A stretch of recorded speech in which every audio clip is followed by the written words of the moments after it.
The Arizona sun burned white-hot over the McAllister homestead, flattening the horizon into a shimmering haze.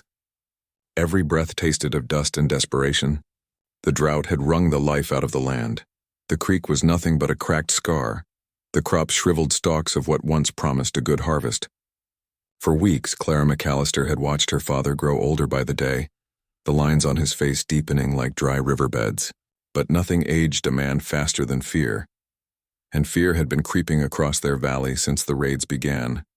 Rumors said a band of horse thieves had come down from the hills, hungry and armed. Families nearby had packed up and left, leaving behind hollow houses and empty corrals. But Henry McAllister wasn't a man who fled. "This is our land," he'd told his daughter the night before, his voice like gravel. "Your mother's buried here. We stand." That morning, Clara had just finished milking their last cow when the sound of galloping hooves shattered the stillness. 3 riders, faces wrapped in scarves, burst through the haze, kicking up a storm of dust. Their laughter was cruel, a kind that didn't belong to men who worked for what they had. "Pa!" she cried, running for the farmhouse. Her father was already on the porch with his rifle, but the thieves fired first. Bullets tore through the fence rails. One of the men shouted something vile. Another rode straight for the barn. Clara dove behind a rain barrel, heart pounding. She could hear her father's gun crack twice, but he was outnumbered. Her hands clutched at the dirt, praying, not for safety but for strength. The air reeked of gunpowder and fear.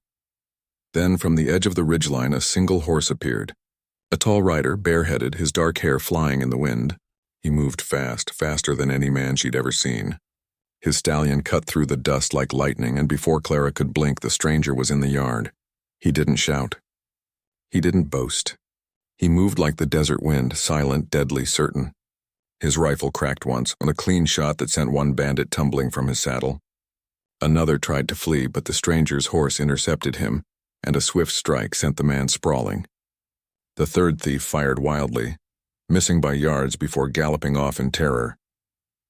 Silence fell, the kind that hums after chaos, where the world seems to hold its breath.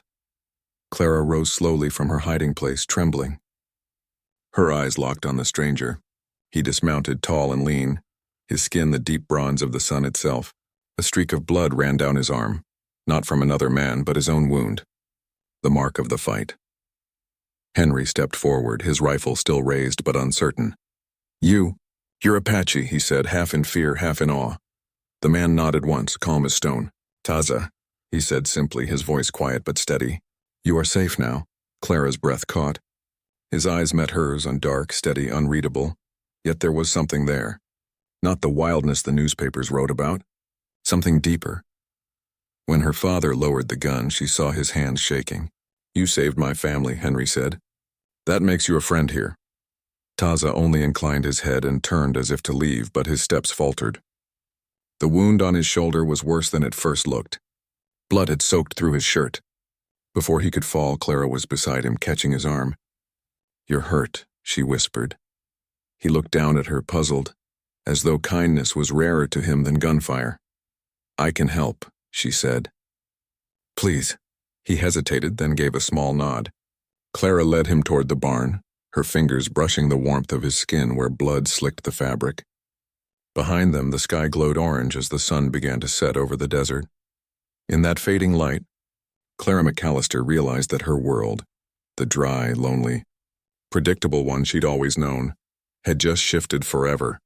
Because the man who saved her farm was no ordinary stranger. He was the beginning of a story she'd never dared dream.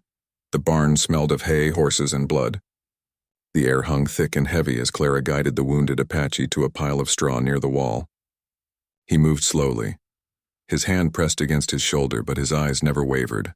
Sharp, watchful, like a wolf in unfamiliar territory. "Sit," she said softly, trying to sound steady. Her voice betrayed her, though, trembling like the lantern flame between them. Taza obeyed, lowering himself with care. She saw then how deep the wound ran. A bullet graze that had torn through muscle. It wasn't fatal, but it was bleeding bad. Her father stood in the doorway, uncertain whether to step in or keep his distance. "I'll fetch the clean cloth," Henry muttered. "And whiskey." When he left, the barn fell into a stillness broken only by the low whinny of horses. Clara knelt beside the Apache, her hands shaking as she reached for his torn shirt. "I'll have to," she started, hesitating. He nodded once. "Do it." She tore the fabric open carefully, revealing the wound. Her stomach knotted, not at the sight of blood, but at the sheer strength of the man before her. Every line of his body was made of endurance carved by survival. Yet beneath that hardness she saw something else: exhaustion, pain, humanity. She dipped a cloth into the basin of water, then began to clean away the blood. Taza didn't flinch, not once. "You should have let me tend to you sooner," she murmured. "You could have died?" He finished for her, his voice calm. "Maybe, but the farm would have burned." Clara looked up at him. His face was unreadable, yet his tone held no arrogance. It was a statement of fact, not pride. "You saved us," she whispered. "I did what was right," he replied, then quieter. "No man deserves to have his home taken by thieves." She tied a strip of cloth tightly around his shoulder, securing the bandage.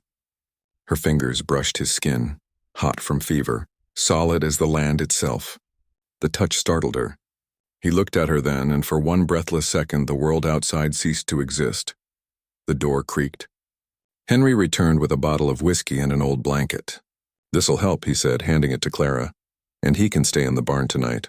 Safer here." Taza inclined his head in gratitude. "You honor me," he said. Henry frowned, uncomfortable with the weight of the words. "It's only right. You bled for my land." As her father left, Clara stayed, pouring a little whiskey on the wound. Taza hissed, muscles tensing, but said nothing. "You've known worse pain, haven't you?" she asked quietly. His eyes met hers. "Pain teaches a man what he can bear." Clara pressed a clean cloth against his shoulder and smiled faintly. "Then you must be a great student." Something flickered in his expression, almost a smile, but not quite. The silence that followed wasn't awkward anymore. It was steady, like the rhythm of the rain she wished would come. "You live alone with your father?" he asked at last. She nodded. "Since Mother passed. The farm's all we've got." Taza looked around the barn. The patched walls, the tired horses, the tools worn from years of labor. "It's a good place," he said. "It breathes." Clara tilted her head. "Breathes?" "The land lives if you love it," he replied. "If you fight for it."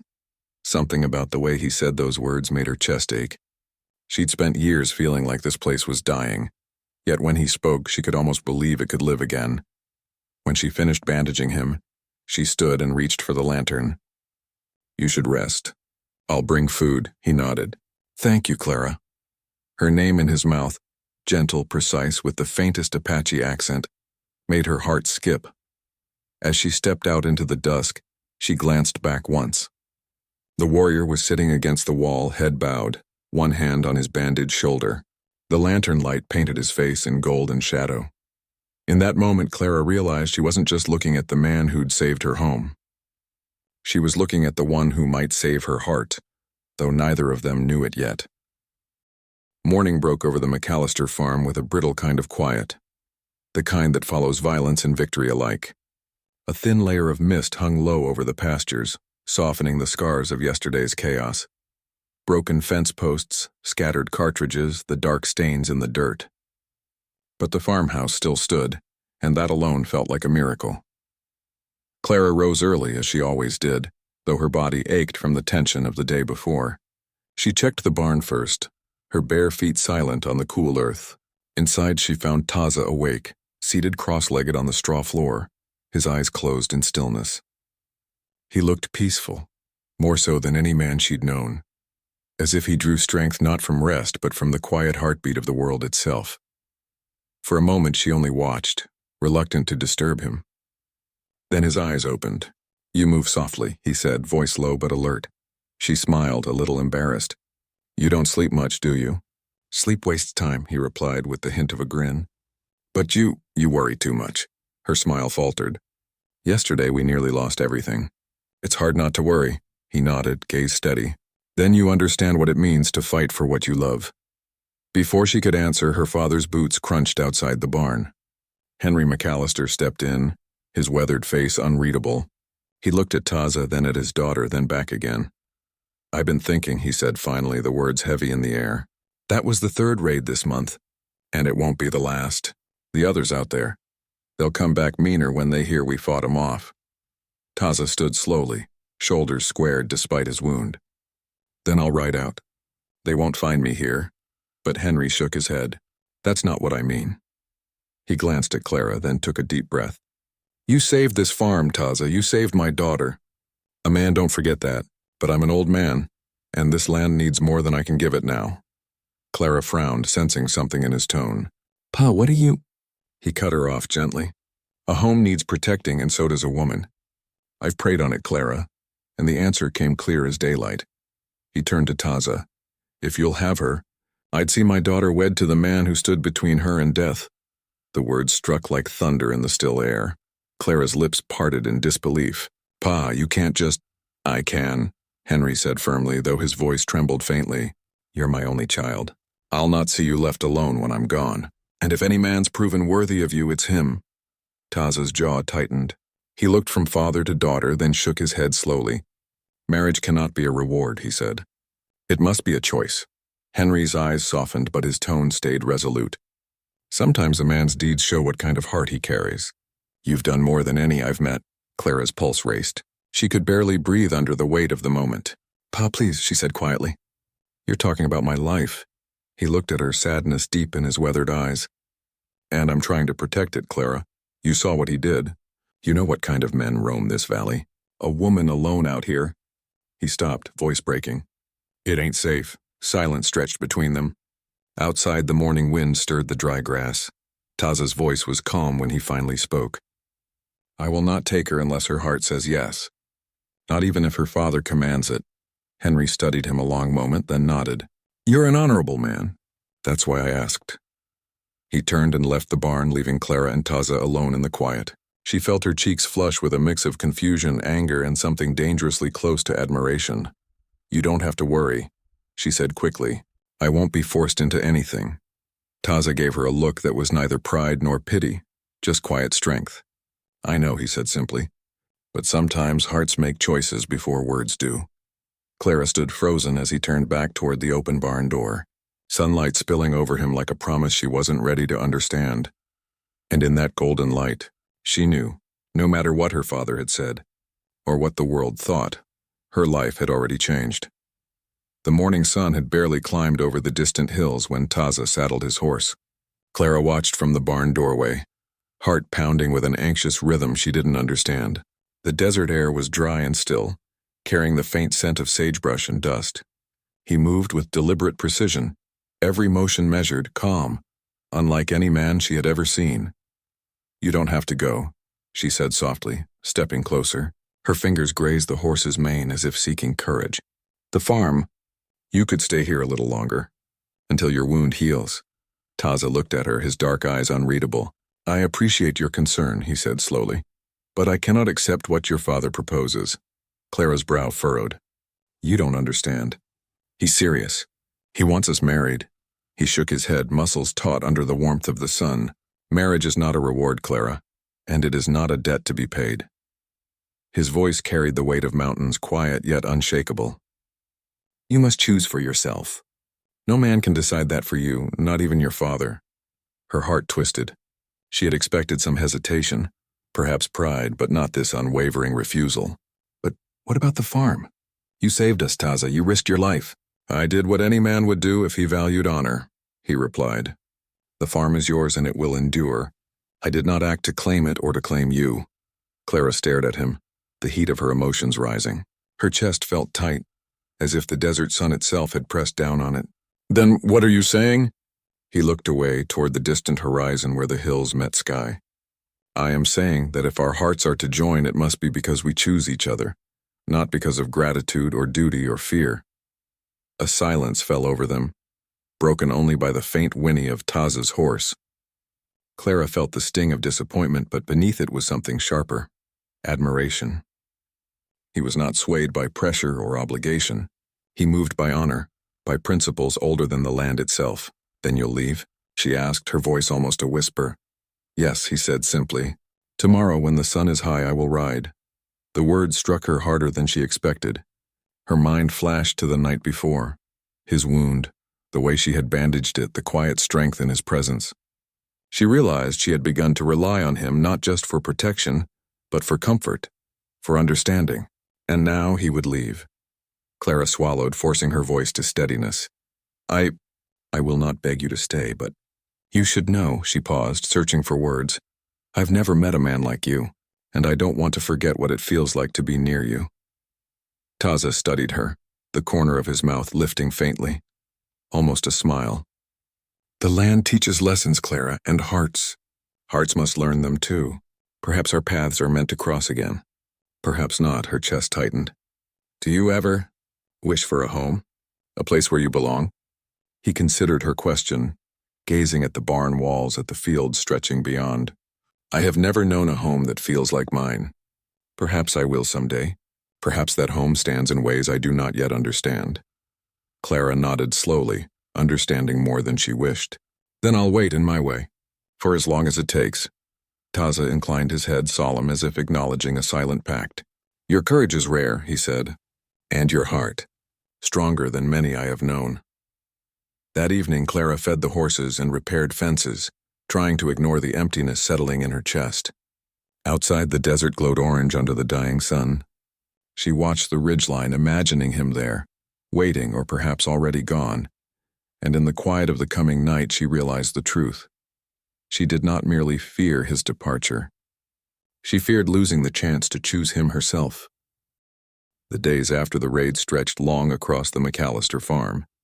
The sun rose each morning relentless and unforgiving, painting the earth gold and dust while the wind whispered through the dry grass like an old secret. Clara moved through her chores with a restless rhythm, her mind never far from the barn where Taza worked silently, tending to the farm as though he had lived here his entire life. Taza had not yet returned to the hills, despite his insistence that he would leave. His wound demanded care, and Henry had quietly agreed he should remain until fully healed. The Apache warrior moved through the barn and fields with quiet authority, repairing fences, mending a broken trough, and helping the horses as if each action were a ritual. Clara brought him food each morning, placing plates of eggs and bread near the edge of the hay, careful not to intrude. She never spoke much, not because she lacked words, but because the silence between them had become a language of its own. Taza would nod, acknowledge her with a quiet thank you, and return to his work. Their conversations were sparse, often confined to the essentials of survival. Yet in the way he worked, in the way she watched him, a subtle understanding grew. She noticed small things. How he adjusted the harness of the horses with careful precision. How he observed the land, reading the soil and the sky as though it spoke to him. How he carried himself, even wounded, with the strength of someone who had endured more than most could imagine. She began to sense a rhythm in his presence, a steady heartbeat against the chaos of the world. Sometimes she would linger near the barn door, pretending to busy herself with chores while stealing glances at him. The sun would strike his shoulders, and she would catch the way the muscles flexed under his skin, how the shadows softened the line of his jaw. Each time her pulse would quicken, and she'd force herself to look away. Embarrassed by her own fascination, Taza, for his part, never made a move to draw her closer, nor did he speak of himself beyond the necessary. Yet in his quiet attention, in the way he allowed her to help him, Clara felt a connection forming, a bond that neither demanded words nor action, but existed quietly, strongly like the roots of the trees surrounding the farm. One afternoon, a soft breeze swept through the fields, carrying the scent of sage and dust. Clara found him repairing a section of the fence that had been shattered in the raid. You don't have to do it all yourself, she called, walking closer. Taza paused, glancing up, his expression unreadable. It must be done, he said simply. Clara knelt beside him, picking up a hammer and a nail. Then I'll help, she said, her hands brushing his as she passed the tools. He looked at her, eyes dark and steady, for a long moment. Then he nodded once. Not a word more was said, but together they worked, each movement in harmony, each action an unspoken trust. By evening, the fence was mended and they sat on the ground, dirt-streaked and silent, listening to the distant cry of a hawk. Clara's heart felt as if it were being shaped by his presence alone, a quiet, steady force that she could not yet name, but already could not live without. That night, as the sky turned violet and stars began to pierce the desert darkness, Clara lay in her bed thinking of Taza. She realized that in these days of silence, he had become more than the warrior who saved her farm. He had become a constant, a mystery she longed to understand, a shadow in the corners of her mind that no amount of light could chase away. And somewhere in the quiet night, she felt certain of one thing. This man, this Apache warrior, had changed her world forever. The sky over the McAllister farm darkened unexpectedly in the late afternoon, clouds gathering like a restless herd across the horizon. The wind picked up, rattling the barn doors and tossing dust and dry grass into the air. Clara had just finished mending a patch in the chicken coop when a low rumble of thunder rolled over the valley. "Storm's coming," she called toward the barn, her voice tense with anticipation. Taza had been working near the fences, adjusting the rails and checking the posts. His dark hair whipped across his face as he looked up at the clouds, unflinching. "They'll need the barn," he said simply, his eyes sharp, scanning the sky. "Animals first, humans second." Clara hurried to the barn, her heart hammering not just from the approaching storm but from the uneasy excitement of having him so near. The wind tore at her skirt as she opened the doors, and the first fat drops of rain splattered the ground. Inside, the barn was alive with tension. Horses stamped and whinnied, their breath clouding the air. Taza moved among them with practiced ease, soothing and securing, speaking in low murmurs they seemed to understand.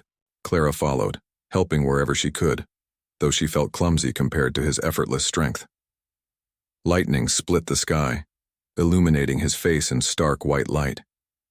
His eyes met hers briefly, calm and unshakable, and her pulse surged. She realized with a jolt how much she had come to rely on his presence, not just for protection, but for the steadying force he brought to the chaos around them. A sudden crash of thunder shook the barn as the wind tore at the side door. Clara rushed forward to secure it, but a sudden gust sent her slipping in the mud outside. Panic surged as she flailed, reaching for anything to steady herself. Then strong arms caught her, pulling her back to solid ground. She looked up to see Taza, soaked from the rain, holding her close. His eyes, dark and intense, searched hers. For a heartbeat, the storm outside seemed nothing compared to the storm inside her chest. "You must be careful," he said quietly, his voice low but edged with urgency. "The storm is merciless." Clara's heart raced, the rain plastering her hair to her face. I didn't expect it to hit so fast," she stammered, words almost drowned by the howl of the wind. Taza's hand lingered near hers as he helped steady her. "The desert changes quickly," he said. "One must be ready always." Together they moved the remaining animals to safety. She noticed how fluidly he worked, each motion precise, confident. Yet he never rushed her, never ignored her presence. And in those fleeting moments, Clara felt the unspoken connection between them grow stronger. Forged in mud, rain, and adrenaline, finally, when the horses were secured and the barn door fastened tight against the wind, they stood side by side, drenched and breathing heavily. Lightning flashed again, illuminating the sweat and rain on their faces. Clara's eyes met his, and for a long, suspended moment, words failed them both. "You saved me again," she whispered, her voice barely audible over the storm. Taza shook his head, a faint shadow of a smile crossing his lips. "We protect what matters. That is all." Her chest swelled with an emotion she could not name. Gratitude, awe, longing, all intertwined. She wanted to tell him more, to tell him how she felt. But the storm left her speechless. Instead, she simply stood there, letting the rain soak her, letting the closeness of him anchor her. And in the heart of that tempest, something undeniable settled between them. A bond stronger than fear, stronger than words. A promise unspoken, but understood. When the storm finally began to ease, Clara and Taza remained side by side, watching the first drops of sunlight break through the clouds. The desert, battered and washed, smelled fresh and alive, and for the first time in weeks, Clara felt a flicker of hope, not just for the farm but for her heart, which had begun to understand that Taza's presence was no longer simply protection. It was something far deeper, far more dangerous. The morning after the storm, the McAllister farm was transformed. The earth smelled sweet and clean, and the dry creek bed now held a shallow trickle of water that glimmered in the rising sun. Birds sang tentatively from the trees, and the fields seemed to breathe again. Clara moved through it all with a sense of quiet awe, her thoughts as restless as the breeze that tousled her hair. Taza was outside, tending to the fences that had been weakened by the wind and rain. His movements were careful and deliberate, the same calm precision she had observed since the day he arrived. But today something was different. There was a stillness in his stance, a tension in the muscles of his shoulders, as if he carried more than just the labor of the farm on his back. Clara approached him slowly, her heart hammering with a strange combination of fear and hope. "Taza," she said softly, "I need to speak with you." He paused, turning to face her. His dark eyes held that same quiet intensity. But there was a flicker of something new. Curiosity, perhaps, or expectation. "You speak," he said simply. She swallowed, trying to steady herself. "I can't let you leave. Not like this. I've realized something these past days. Something I should have known all along." Taza's gaze softened, though he remained silent. The wind stirred the tall grass at their feet, carrying the faint scent of rain-soaked earth.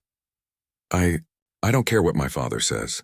I don't care about duty or expectations," she continued, her voice trembling but resolute.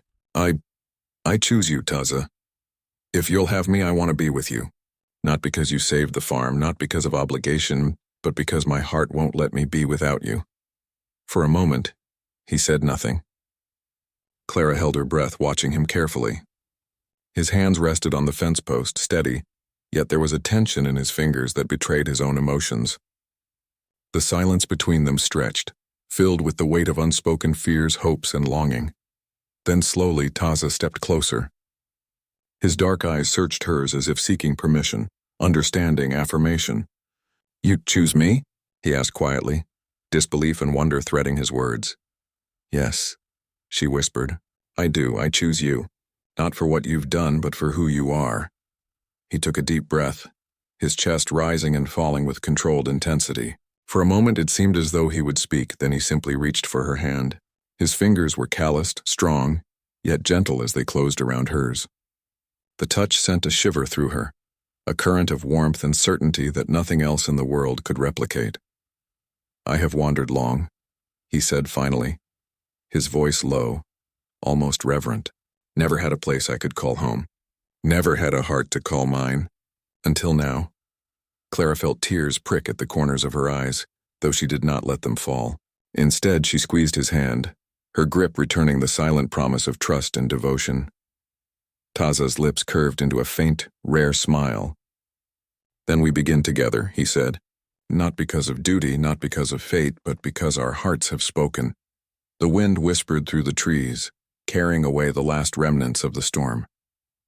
The sun now shone brighter, casting long shadows over the fields, painting the world gold. Clara and Taza stood there, hands entwined, hearts aligned, feeling the profound weight and freedom of their choice. In that moment, all fear and uncertainty fell away. The land was no longer just a farm, the barn no longer just a shelter, and the valley no longer just a place of survival. It was the beginning of a shared life, a life chosen by love, forged in courage and tempered by trials. Clara looked up at him, smiling through her tears. "Then we face everything. Together." Taza nodded, his eyes dark with promise. "Together," he echoed. And in that golden morning, with the desert sun warming their faces, two hearts finally spoke the same language, a language older than the land, stronger than fear, and unbreakable in its truth. The afternoon sun bathed the McAllister farm in a warm, honeyed glow, illuminating the fields that had begun to recover after the storm. Clara and Taza had spent the morning repairing fences, mending tools and tending the animals together. Their hands, dirt-streaked and calloused, brushed occasionally, sending silent shivers through Clara every time. But despite the quiet joy they shared, one question remained unspoken. Would her father truly accept this union of two worlds? Henry McAllister had been silent since the morning conversation in the barn. He worked alongside them, his presence steady and measured, watching Taza's every move with a scrutiny that bordered on evaluation. Clara's stomach churned with nervous anticipation, the hours dragging slowly under the heat of the sun. She had chosen her heart, yes, but she could not ignore the man who had raised her, whose approval still weighed heavily on her life. Finally, as the last rail of the fence was secured, Henry set down his hammer and approached. Taza stood, wiping sweat from his brow, his posture calm yet alert. Clara's hands instinctively found his. Gripping tightly, Henry's eyes flicked between them, a shadow of emotion crossing his weathered face. Pride, caution, and something else Clara couldn't immediately name. He exhaled slowly. the lines in his face softening. "I watched you work," he began, his voice carrying the authority of years and the gentleness of a father's concern. "Saw the way you cared for this land, Taza. Saw the way you protected it and my daughter when the world threatened both." Taza bowed his head respectfully. "I acted only out of necessity and honor, sir. I meant no disrespect." Henry's gaze lingered on him, sharp but not unkind. "Respect? You've earned far more than respect, boy. You've proven courage, strength, and patience, all the qualities a man must have to keep what matters safe. And not just the farm, but her heart." Clara felt her breath hitch, her fingers tightening around Taza's. The words she had longed to hear, the acknowledgement she had feared might never come, were finally spoken. Henry stepped closer, placing a firm hand on Taza's shoulder. "I won't pretend that the world will be easy for you two. My daughter, she's spirited, strong, and stubborn, and the life you two choose will have its trials. But I see now clearly that if anyone can stand by her side, it is you." Taza met his gaze, eyes steady and unflinching. "Your blessing is appreciated, and I will honor it, sir, always." Henry nodded, a faint smile tugging at the corners of his mouth. "Good. Then let it be known, you have it. My blessing, my trust, and whatever else you might need. This land stands because of you both, one in courage, one in spirit." Clara's heart swelled with relief and joy. She dared to glance at her father, who gave her a small, approving nod.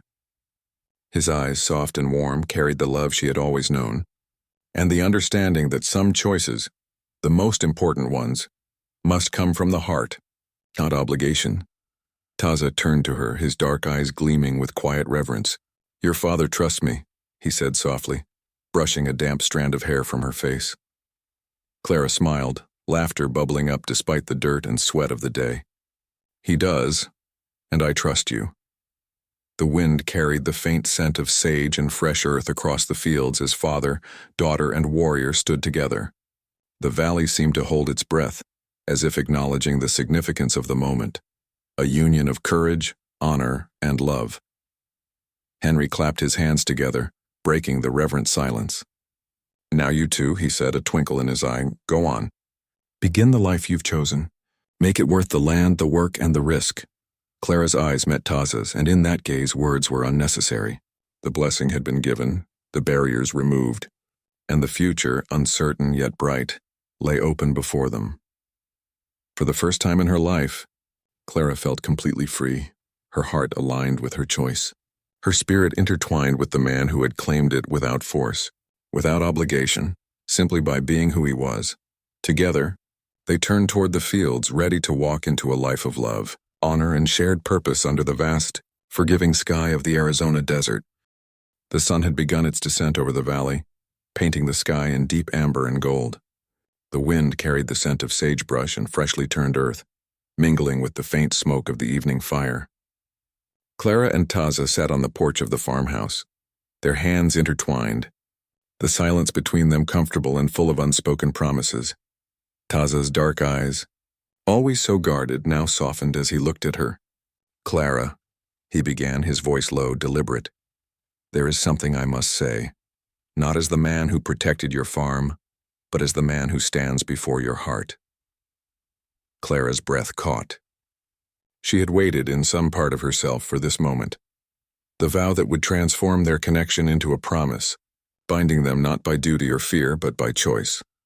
"I have wandered long and far," he continued, "through deserts, canyons, and mountains. I have known hunger, pain, and the loneliness of the open land. I have seen men take what is not theirs and women suffer for the courage of others. I have feared for my own life, and I have feared for hearts I could not save." He paused, taking her hands fully in his, pressing them against his chest. "But in you, Clara, I have found a home I did not know I could have. In your courage, your spirit, your heart, I have found a reason to lay down my wandering ways. I vow to protect you, not out of obligation but out of love. I vow to walk beside you through drought, storm, or danger. I vow to honor your heart, to cherish it, and to defend it as fiercely as I defended your farm." Clara felt tears prick at the corners of her eyes. His words were not grand, not filled with flowery promises of riches or comfort. They were raw, honest, and eternal, the kind of words that could only come from someone who had lived and fought, and truly understood the value of life and love. "You speak truth," she whispered, her voice trembling. "And I promise to walk beside you as well through all of it. Whatever comes, Taza, I will be here." He lowered his head, pressing his forehead gently against hers. "Then we are bound," he said. "Not by fear, not by duty, not by anyone's hand but our own. I am yours, as you are mine." Outside, the first stars began to pierce the evening sky, faint points of light over the desert. The wind rustled through the trees as if acknowledging their vow, and the valley itself seemed to exhale in quiet blessing. Clara leaned into him, feeling the solid weight of his presence. His hand stroked her hair gently, and for the first time since the raid she felt completely safe. Not because the world was free of danger, but because she knew this man, this warrior, this protector, this soul, would face whatever came alongside her. "You have changed me," she murmured, her lips brushing his hand. "I thought this land was all I had, and now I see it as you too. You are my home." Taza's eyes glimmered in the fading light, dark and deep as the canyon shadows. "And you are mine," he replied. "I have seen the vastness of the world, and yet my heart has found its place." The night grew cooler, the desert stars sharper, and the porch grew quiet except for their steady breaths. They remained close, wrapped in the kind of silence that only comes after a vow has been spoken and understood. And in that silence, they both knew that life had shifted irreversibly. The farm was no longer just land to be worked, the barn no longer just shelter, and the valley no longer merely a place to survive. It had become a home, a shared life, a bond sealed by courage, choice, and love. The Apache's vow had transformed the world around them, and in the stillness of that Arizona night, Clara McAllister and Taza felt it, the beginning of forever. The sun rose over the McAllister farm with a brilliance that seemed almost sacred, spilling golden light across the fields, the barn, and the hills beyond. The desert air was fresh from the recent rains, carrying the scent of wet soil and sage. Birds trilled from the trees, and for the first time in months the valley felt alive, vibrant and full of promise. Clara stepped outside, her bare feet sinking slightly into the soft earth. She inhaled deeply, savoring the warmth of the sun on her skin, the smell of rain on the soil, and the quiet, steady presence of Taza beside her. The Apache warrior had risen early, tending to the animals and the fences with careful, deliberate motions. He moved through the morning as if the land itself spoke to him, each action precise, calm, and reverent. "Morning," she said softly, a smile tugging at her lips. Taza glanced at her, dark eyes meeting hers, and his rare, faint smile appeared. "Morning, Clara," he replied, his voice steady, warm, filled with the kind of quiet joy that only comes from a life aligned with purpose. Together they walked through the fields, checking the newly planted crops, the repaired fences, and the water channels that now flowed with gentle promise. Every step felt heavier with significance, each corner of the farm no longer merely a place of work or survival, but a shared life built on courage, respect, and love. Henry McAllister appeared on the porch leaning on his cane, his eyes following them with a mixture of pride and relief. "Looks like the farm's back in shape," he said, his voice gruff but affectionate. "And not just the land. You two seem right for each other." Clara blushed, squeezing Taza's hand. "We are, Pa," she said softly. "We truly are." Henry nodded, smiling faintly. "Good. That's all a father needs to know. The land's safe, the heart's safe, and what more could a man ask?" Taza adjusted the harness on one of the horses, his hands steady and sure. "We will tend it together," he said, glancing at Clara. "Through storms, through drought, through whatever comes, we will keep this place alive. And each other." Clara felt a warmth spread through her chest. "Together," she echoed, her voice sure and unshakable. As they moved through the farm, a sense of quiet celebration filled the valley. The fields, watered and fertile, seemed to shimmer with life. The animals, fed and cared for, grazed peacefully. The barn, once a place of refuge in a time of danger, now stood as a symbol of endurance, strength, and hope. Clara realized, as she watched Taza guide the horses and adjust the fences, that life here had changed irreversibly. She was no longer just a farmer's daughter protecting her home. She was part of a partnership that honored the land, each other, and the love that had grown from the soil and the sweat and the storms. The wind stirred, carrying the scent of rain-soaked sage and fresh earth, as if blessing the day, the farm, and their shared lives. Clara looked at Taza, her heart swelling with gratitude and certainty. In this man, this warrior, she had found not only protection but love, trust, and a future worth fighting for. He turned to her, brushing a strand of hair from her face. "We have a long life ahead," he said quietly, almost reverently. "A life worth tending, worth building, worth living fully?" Clara nodded, her hand resting over his. "A life together," she said. And as the morning sun climbed higher, painting the valley in light, the McAllister farm thrummed with a new life. One born of courage, choice, and unwavering love. Two hearts had claimed it, not as a gift or obligation, but as a bond forged in trials, nurtured in silence, and sealed in vows. The desert stretched out before them, vast and wild, but for Clara and Taza it had become a home. And in that home they would grow, together, forever. The future was theirs, bright, wide, and full of promise.